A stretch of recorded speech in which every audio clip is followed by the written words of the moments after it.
नमस्कार, मैं Harikishan Meena, assistant professor physics, government girls college Kherwara, thermodynamics के ई लेक्चर में आपका स्वागत है। आज के इस लेक्चर में हम लोग पढ़ेंगे ऊष्मा इंजन, हीट इंजन।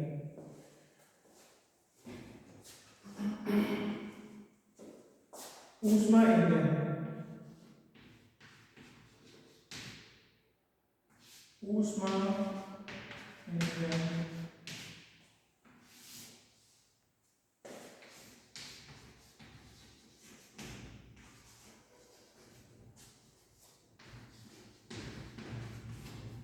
ऊष्मा इंजन क्या है?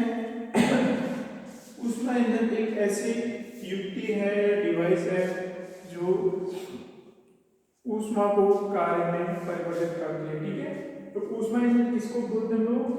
ऊष्मा इंजन एक युक्ति है, एक ऐसी डिवाइस है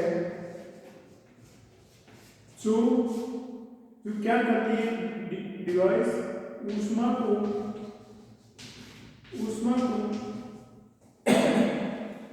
किसमें बदलती है? कार्य में। ठीक है, तो हीट इंजन एक ऐसी युक्ति है जो चक्रीय प्रक्रिया में काम करती है। ये युक्ति किसमें काम करती है? साइक्लिक प्रोसेस में काम करती है और ऊष्मा को इस प्रक्रिया के दौरान कार्य में परिवर्तित कर देती है। तो ऐसी युक्ति जो ऊष्मा को कार्य में परिवर्तित कर दे उसको हम लोग क्या कहेंगे? ऊष्मा इंजन कहते हैं। ऊष्मा इंजन में हमारे पास में तीन कंपोनेंट होते हैं इसके अंदर। पहला होता है हमारा स्रोत, ऊष्मा स्रोत। क्या होता है? ऊष्मा स्रोत, ऊष्मा स्रोत। ठीक है, ऊष्मा स्रोत होता है। दूसरा होता है इसमें हमारा कार्यकारी पदार्थ, वर्किंग सब्सटेंस बोलते हैं इसको हम लोग कहेंगे हीट सोर्स। ये हमारा वर्किंग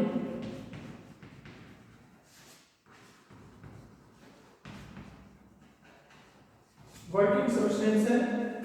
और उसके बाद में हमारा तीसरा जो कंपोनेंट होता है, जो हीट इंजन है उसका, उसमें इंजन जो तीसरा कंपोनेंट होता है हमारा सिंक होता है। सिंक होता है, ऊष्मा सिंक इसको हम लोग कह सकते हैं। ऊष्मा सिंक,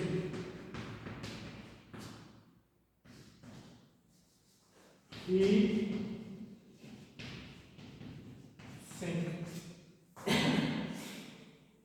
ओके, तो जो हमारे पास डिवाइस है उसका हम लोग एक इस प्रकार से आउटलाइन बना सकते हैं कि हमारे पास में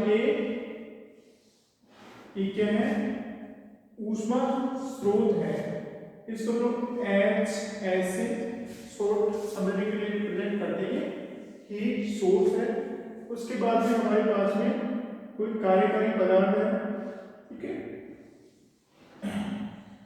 हमारे पास में कोई वर्किंग सब्सटेंस है और उसके बाद में हमारे पास में यहाँ पे हमारा हीट सिंक है। इसको हम लोग ये इसको हम लोग देखिए समान होगी।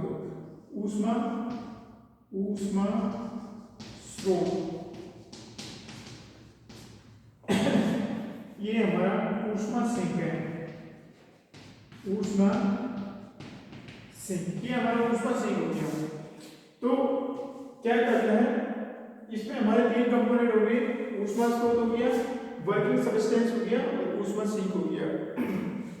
ऊष्मा स्रोत क्या है? इसका तापमान हमारे पास T1 केल्विन है, इसका तापमान T2 केल्विन है। ऊष्मा स्रोत का जो तापमान है इसका जो तापमान है T1 केल्विन और इसका जो तापमान है वो T2 केल्विन है। और जो ऊष्मा स्रोत है उसका तापमान T1 के कितना है हमारा? ये T2 केल्विन से अधिक है। तो जो स्रोत होता है इस प्रकार से इसके नाम से ही हमें पता चल रहा है कि स्रोत है ऊष्मा का, उसका तापमान हमारे इस सिंक से ज्यादा ताप होता है, ठीक है, उसका ताप सिंक के ताप से ज्यादा होता है। और जो T1 और T2 है, ठीक है, जो T1 और T2 है वो क्या है, स्थिर है। तो ये जो ऊष्मा स्रोत का जो तापमान है और जो सिंक का तापमान है वो स्थिर होते हैं। अब देखो हमारे पास में ऊष्मा इंजन है, उसके तीन कंपोनेंट हो गए हमारे पास में, ऊष्मा स्रोत हो गया, कार्यकारी पदार्थ हो गया, एक ऊष्मा सिंक हो गया, ठीक है। और ऊष्मा स्रोत का तापमान T1 केल्विन है, ऊष्मा सिंक का T2 केल्विन है। ऊष्मा स्रोत का तापमान ऊष्मा सिंक के तापमान से अधिक है, ठीक है। और जो हमारे जो तापमान T1 और T2 है, अर्थात स्रोत का और सिंक का तापमान क्या है, ये कांस्टेंट है, जैसे इनके तापमान में समय के साथ में कोई परिवर्तन नहीं होते हैं, ऐसा मानते हैं और ऐसा ही लेते हैं, ठीक है। अब ये किस प्रकार से कार्य करता है ये ऊष्मा इंजन? ये ऊष्मा इंजन में जो वर्किंग सब्सटेंस होता है हमारा, वर्किंग सब्सटेंस क्या करता है, इस T1 के टेम्परेचर पर इस ऊष्मा स्रोत से Q1 ऊष्मा लेता है, ठीक है। क्या लेता है, इससे हमारा ये Q1 ऊष्मा लेता है, ठीक है, इससे हमारे इसे Q1 ऊष्मा ली। और इस वर्किंग सब्सटेंस और इस पूरे सिस्टम के द्वारा कितना कार्य किया गया, W कार्य किया गया, ठीक है, W कार्य किया गया। और कार्य करने के पश्चात जो शेष ऊष्मा थी उसको इसने इस सिंक को दे दी, जो कि Q2 है, ठीक है। तो हमारी जो पूरी डिवाइस है उसमें क्या प्रोसेस होती है, ये वर्किंग सब्सटेंस इस ऊष्मा स्रोत से Q1 ऊष्मा लेते हैं और इस ऊष्मा के कुछ भाग को कार्य W में परिवर्तित कर देते हैं। और W कार्य में परिवर्तित करने के पश्चात जो शेष ऊष्मा रहती है, ठीक है, तो W कितना आएगा हमारा, तो W आएगा हमारा Q1 माइनस Q2, ओके। तो ये वर्किंग सब्सटेंस है, Q1 ऊष्मा अवशोषित करके स्रोत से इसके ऊष्मा के कुछ भाग को कार्य में परिवर्तित कर देता है और शेष ऊष्मा को इस सिंक को दे देते हैं। तो ये हमारा इस डिवाइस के द्वारा किया गया कार्य आ गया। और इस प्रक्रिया में क्या होता है कि ऊष्मा स्रोत से लगातार Q2 ऊष्मा इस सिंक को ट्रांसफर होती रहती है और हमारा जो पूरी डिवाइस है वो W कार्य करता रहता है, ठीक है। तो इस प्रकार से जो हमारा हीट इंजन कैसे कार्य करते हैं, सिंक स्रोत से सब्सटेंस के द्वारा Q1 ऊष्मा अवशोषित की जाती है और सिंक को Q2 दे दी जाती है और जो दोनों का डिफरेंस है वो हमारा वर्क के बराबर आता है। अब हमारे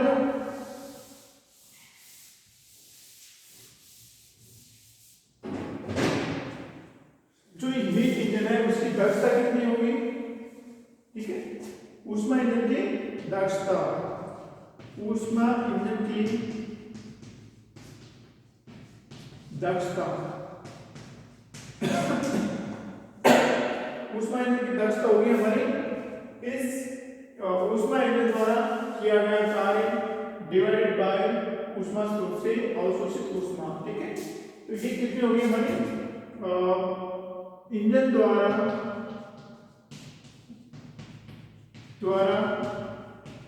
किया गया कार्य डिवाइडेड बाय स्रोत से अवशोषित ऊष्मा,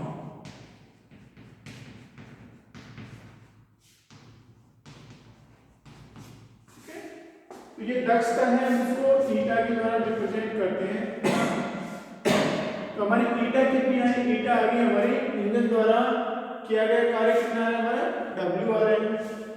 तो ईटा इक्वल टू इस W डिवाइडेड बाय अवशोषित ऊष्मा कितनी है Q1।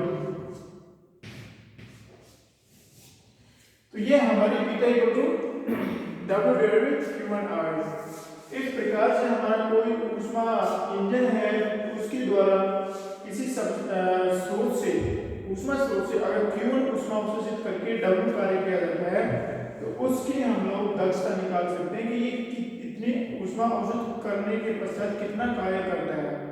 देखो अगर कार्य और इन दोनों का अनुपात अगर एक आ जाए तो हमारे इंजन की दक्षता कितनी होगी 100%। अगर परसेंटेज में निकाले तो हम इसको 100 से मल्टीप्लाई कर देंगे, ठीक है।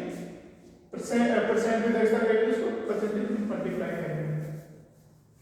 अब अगर ये एक आ जाती है इसका मतलब है कि हमारे ऊष्मा इंजन की दक्षता कितनी है 100% है। अर्थात जितने ऊष्मा ये लेता है स्रोत से पूरी ऊष्मा को ये किसमें बदल देता है, कार्य में बदल देता है और ऊष्मा सिंक को ये बिल्कुल भी एनर्जी ट्रांसफर नहीं करता, ठीक है। इसका हम लोग थोड़ा और W को इस रूप में रखते हैं तो हमें क्या मिलेगा, eta equal to Q1 minus Q2 divided by Q1, okay. और हम लोग इसको थोड़ा सोल्व करते हैं। ईटा इक्वल टू कितना आ जाएगा, फिर eta equal to 1 minus Q2 divided by Q1। अगर हमें ये पता नहीं है कितना कार्य कर रहा है और इतना पता है कि ये जो डिवाइस है ऊष्मा स्रोत से Q1 एनर्जी सब्सटेंस से अवशोषित ऊष्मा अवशोषित करके सिंक को Q2 ऊष्मा दे रहे हैं, तो इस ऊष्मा इंजन की कितना दक्षता होगी तो ये हम लोग यहाँ से निकाल सकते हैं 1 minus Q2 divided by Q1। यहाँ से भी हम लोग देखते हैं अगर Q2 और Q1 ये जो अनुपात है अगर ये शून्य हो जाए तो ईटा इक्वल टू 1 होगा, अर्थात हमको Q2 शून्य करना पड़ेगा।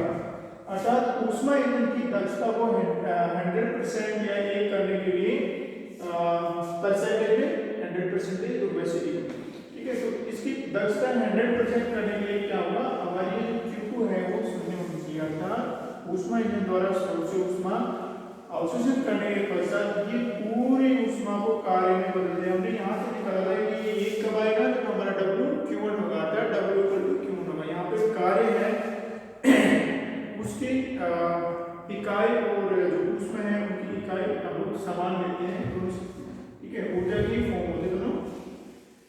तो इस प्रकार से हम देखते हैं कि ऊष्मा इंजन की दक्षता 100% करने के लिए Q2 इक्वल टू शून्य होना चाहिए। लेकिन व्यवहार में ये देखा गया कि ये Q2 शून्य नहीं होता है और ये किसी भी इंजन की दक्षता 100% नहीं होती है। यहाँ पे हम जो ऊष्मा इंजन डिजाइन करते हैं तो दो प्रकार से डिजाइन करते हैं। एक तो हमारा होता है आंतरिक दहन ऊष्मा इंजन और एक बाह्य दहन ऊष्मा इंजन, ठीक है। कौन कौन से होते हैं, पहला है आंतरिक दहन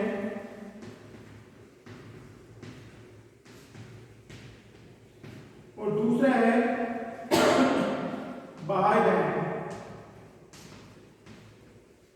आंतरिक दहन बाह्य दहन क्या है, इसलिए हमारे पास में ये ऊष्मा स्रोत होता है वो कोई ऐसे कोई स्रोत नहीं होता है, बल्कि हम क्या करते हैं उस ईंधन को जलाते हैं और फिर उससे यहाँ पे हम लोग कांस्टेंट टेम्परेचर क्रिएट करते हैं, ओके। और ये प्रक्रिया हमारी दो प्रकार से होती है, या तो हम लोग ईंधन को अंदर ही जलाए, इसके जो इंजन बना है हमारा उसके अंदर ही जलाए, या फिर कहीं बाहर जलाते हैं, बाहर से ऊष्मा यहाँ पे लेके आते हैं, ठीक है। तो जो आंतरिक दहन इंजन होता है और उसमें हम लोग इंजन के अंदर ही जलाते हैं, ठीक है, जो कि हमारा सिस्टम होता है, जिनका डिवाइस होती है। और जो हमारा ऊष्मा सिंक होता है वो क्या होता है, आंतरिक दहन इंजन और बाह्य दहन इंजन दोनों ही प्रक्रियाओं में हमारा जो पर्यावरण होता है उसको हम लोग ऊष्मा सिंक लेते हैं, क्योंकि पर्यावरण में अगर हम लोग थोड़ा सा ताप अगर बढ़ाने की कोशिश करें, जो हमारी पृथ्वी है उसका एनवायरनमेंट बहुत विशाल है, अगर उसमें थोड़ा सा टेम्परेचर अगर थोड़ी सी ऊष्मा अगर उसको दे दी जाती है तो उसके ताप में कोई परिवर्तन नहीं आता, नगण्य आता है। इसलिए हम लोग इसको ऊष्मा सिंक के रूप में यूज करते हैं, क्योंकि उसको कितना ही ताप दे दे जाए। यहाँ पे ये बात ध्यान रखनी होगी कि ये जो ऊष्मा स्रोत ऊष्मा सिंक इस प्रकार से रहता है कि टेम्परेचर नियत रहता है, अर्थात इस ऊष्मा स्रोत से कितनी ही ऊष्मा ली जाए, ठीक है, Q1 ऊष्मा लगातार ली जा रही है, उसके पश्चात भी इसका ताप नियत रहता है, टेम्परेचर नियत रहता है, और इसको लगातार Q2 ऊष्मा दी जा रही है, उसके पश्चात भी इसका ताप नियत रहता है। तो लगातार Q2 ऊष्मा देने पर इसका ताप नियत रह सकते हैं हमारे एनवायरनमेंट के, उसको बहुत ये Q2 है उसके लिए बहुत कम है, उसका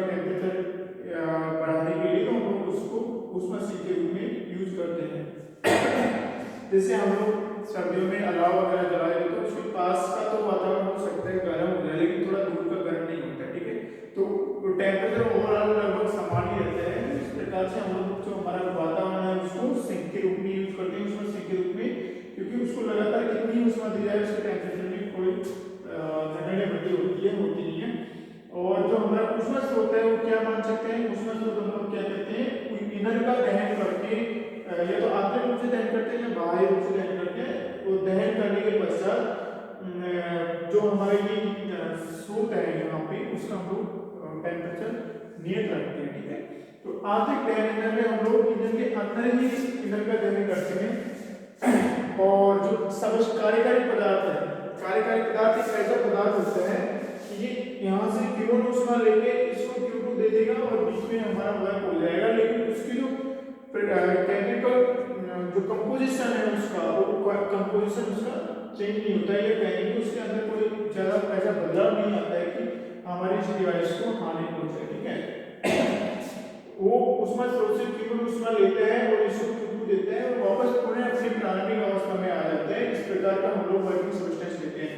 जनरली वर्किंग सब्सटेंस हम लोग क्या लेते हैं, हम लोग वातावरण में जो वायु मौजूद होती है उसको हम लोग वर्किंग सब्सटेंस के तौर पे यूज लेते हैं। जब आंतरिक दहन में उसमें क्या करते हैं, हम लोग ईंधन को ईंधन के अंदर ही जलाते हैं और उस जलाने की प्रक्रिया क्या है, हमारे जो वातावरण की वायु होती है उसमें ऑक्सीजन उसको जलने में सहायता करती है और वर्किंग सब्सटेंस का भी काम करती है। इस प्रकार से वो हमारे जो आंतरिक दहन इंजन है उसमें हम लोग वर्किंग सब्सटेंस वायु को लेते हैं और ईंधन को ऊष्मा स्रोत के रूप में दोनों मिलकर ऊष्मा स्रोत का कार्य करते हैं। वो जो हमारा जो जहाँ पे वो जलते हैं दहन होता है उसका, वहाँ पे उसका टेम्परेचर कांस्टेंट रहता है, इससे वो ऊष्मा स्रोत का कार्य करता है। उसी प्रकार से जो बाह्य दहन इंजन होता है उसमें क्या करते हैं हम लोग, बाह्य दहन इंजन में हम लोग जो ऊष्मा स्रोत है ऊष्मा स्रोत है वहाँ पे हमको एनर्जी लेके आए जाते हैं, कहीं बाहर दहन कराया जाता है। जैसे हम लोग पहले भाप के इंजन जो चलते थे उसमें क्या होता था, तो ट्रेन वगैरह जहाँ पे ट्रेनों में यूज होता था भाप का इंजन, अलग से हम लोग कोयले जला करके भाप क्रिएट की जाती थी और फिर उस भाप को हम लोग वर्किंग सब्सटेंस के रूप में भी यूज लेते थे और ऊष्मा स्रोत के रूप में भी यूज लेते थे, क्योंकि भाप का टेम्परेचर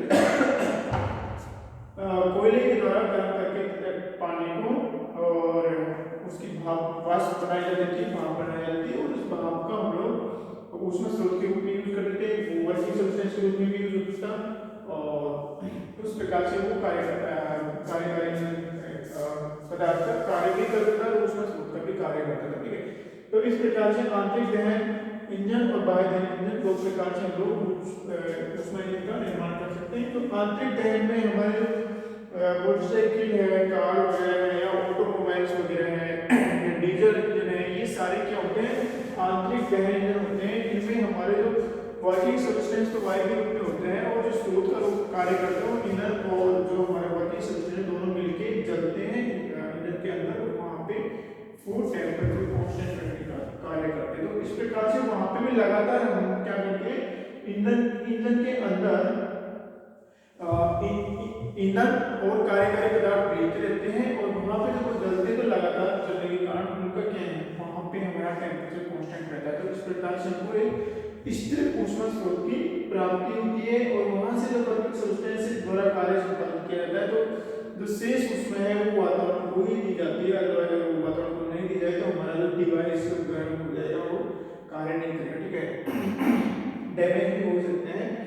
तो इस प्रकार से शेष ऊष्मा वातावरण को दी जाती है। तो जिस प्रकार से जैसे मोटरसाइकिल है या फिर ऑटोमोबाइल है, कार ट्रक वगैरह होते हैं, उनमें साइलेंसर लगा होता है तो उसमें से धुआं निकलता है। वो धुआं क्या होता है, हमारा जो वर्किंग सब्सटेंस है कार्य करने के पश्चात जो शेष ऊष्मा होती है उसको वातावरण में छोड़ने का काम करता है। तो हम देखते हैं कि उसके चलने से कोई गर्मी नहीं लगने लगती, तो क्योंकि वातावरण के जो तापमान होता है उसमें उससे कोई खासा बेखासा वृद्धि नहीं होती, तो वो इस तरह से ऊष्मा सिंक का कार्य करता है।